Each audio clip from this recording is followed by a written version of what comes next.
NHL Insider Elliotte Frideman has spoken out about the Calgary Flames and has revealed their plans for the offseason. Now, the summer started out in a bonkers way with both Jacob Markstrom and Andrew Mangiapane being dealt away, so should we be expecting more insane trades this offseason?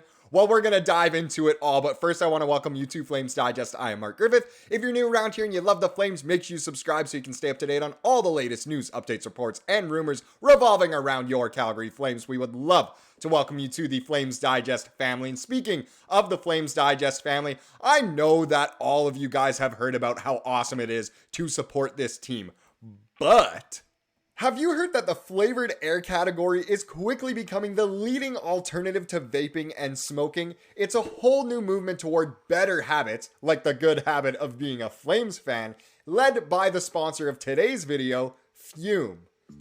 If you haven't heard of flavored air, I can tell you right now that it's not like vaping. If vapor was compared to sticky soda, fume cores are closer to herbal teas. With flavored air, you can satisfy your oral fixation through a passive diffusion system that utilizes no electronics, vapor, or combustion, so you can use it anywhere. Fume is safe to use as they continuously invest in third-party studies to ensure the safety of their products and are backed by doctors in the US. I know most Flames fans are stoked for the opening of Scotia Place in the near future, but another thing you can be stoked about is drawing flavor to your mouth without using nicotine. There's many delicious flavors including cinnamon, spearmint ice, and black licorice, and I recommend trying them all. Fume has served over 300,000 customers, and you can be the next success story. For a limited time, use my code DIGEST to get your free topper. It's the perfect accessory to your Fume device. Slip it onto the mouthpiece for a softer, warmer feel. It's chewable for those who love to fidget, and it's reusable. Head to tryfume.com, that's tryfum.com, and use code DIGEST or scan the QR code on screen to get your free Fume topper when you order your journey pack today.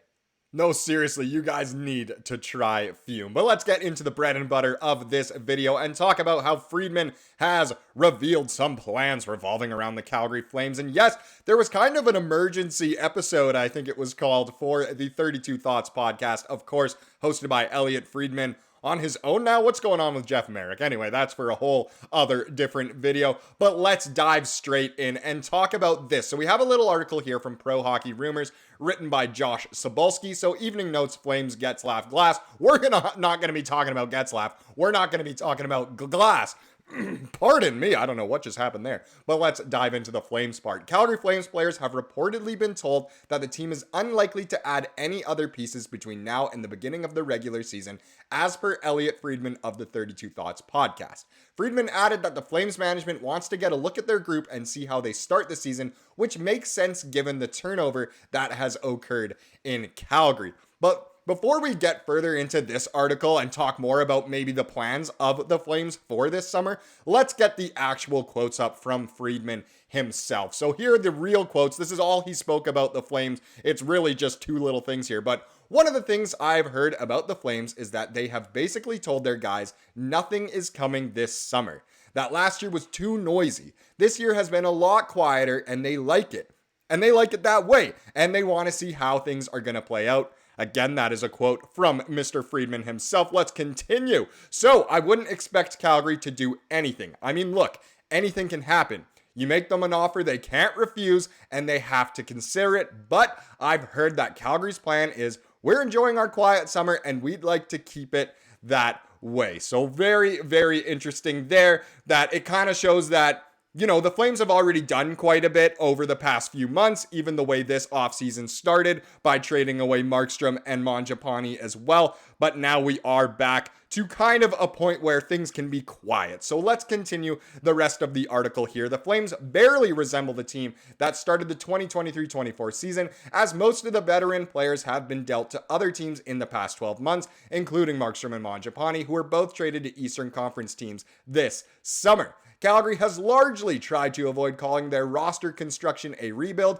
and in their defense, they did add a few veterans this summer on short-term deals. However, the team is certainly in sell mode, and they will likely look to move out more names during the regular season as they get closer to the NHL trade deadline. We just might not be as vocal about it if the Flames do want to have, a little bit more of a quiet season, because everything was out there in the media.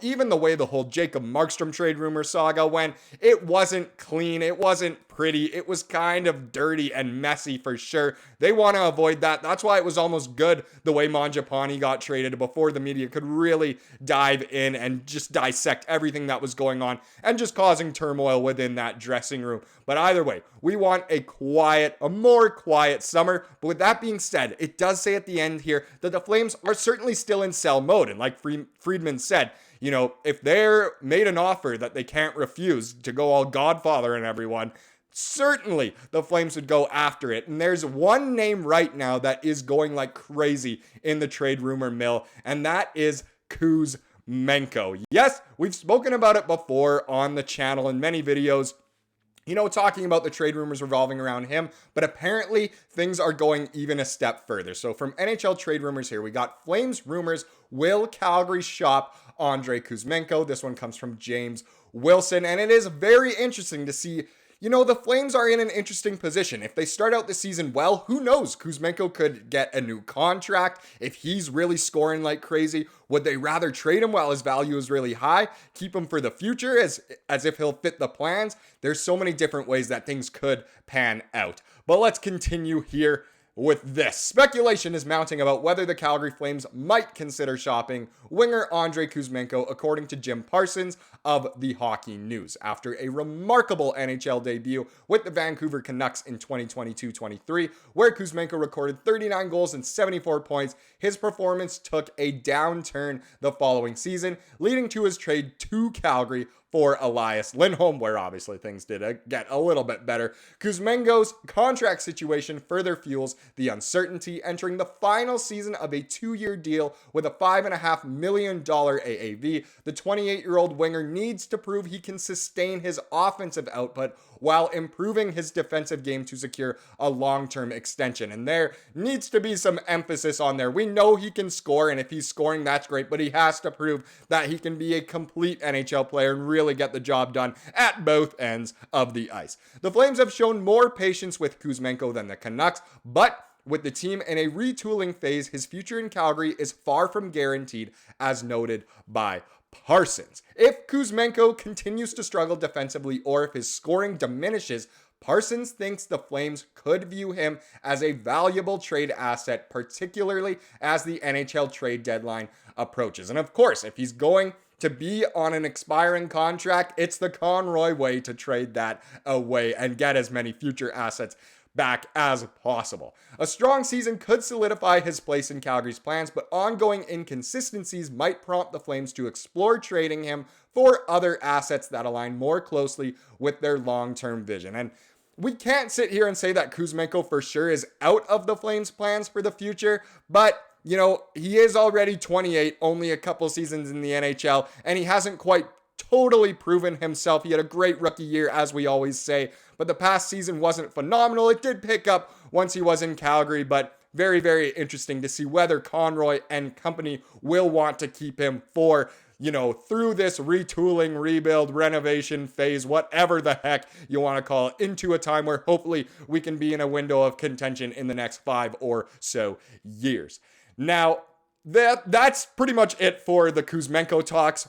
Obviously, I will update you more if we have any more revolving around Mr. Andre. But as for now, his name is the top one of the Flames in the trade rumor mill. But who knows? By literally tonight, that could change and we could have a new Rasmus Andersson big rumor or someone else, Kadri, Huberdeau, whoever it is. But of course, I will keep you updated. Now let's wrap up this video with the comment of the day, as we love to do. And this one has to do with kind of some of the trade rumors from the last video. And I like this comment here from Nor Kidway. And he said, I would do Coleman for Scott Morrow straight up. Morrow looks like he will develop into a solid top 4 D-man. He's a solid prospect. Great video. Thank you so much for that compliment and that comment.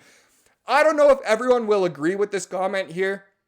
I'm not fully disagreeing with it. Scott Morrow is a great prospect and he seems very good, but just since we're on the side of the Flames, I would like to see at least a draft pick as well as that. Not a first rounder, but at least something, maybe a third would be nice to add to it, because if we pull up Scott Morrow's stats here, he is a young defenseman, so another scoring defenseman. But as you can see here at UMass Amherst, you know, pretty much a point per game, a little bit less than that, not too bad. He did end up suiting up in 2 games for the Hurricanes this past season and got 0 points and was a -3. So again, he's a good prospect, just not an A1. And, you know, we already have Perek, we have Brustevich, who are a little bit better. So I don't know, maybe I'm a little bit crazy and think Coleman is worth too much. But for Blake Coleman, I'd like to see Morrow and maybe a pick if they were to trade it to the Carolina Hurricanes. Thank you so much for watching this video. Please make sure you try out Fume. Make sure you hit that description down below and look at the top comment. And thank you so much for watching. Please subscribe if you're new around here, and have a wonderful rest of your day.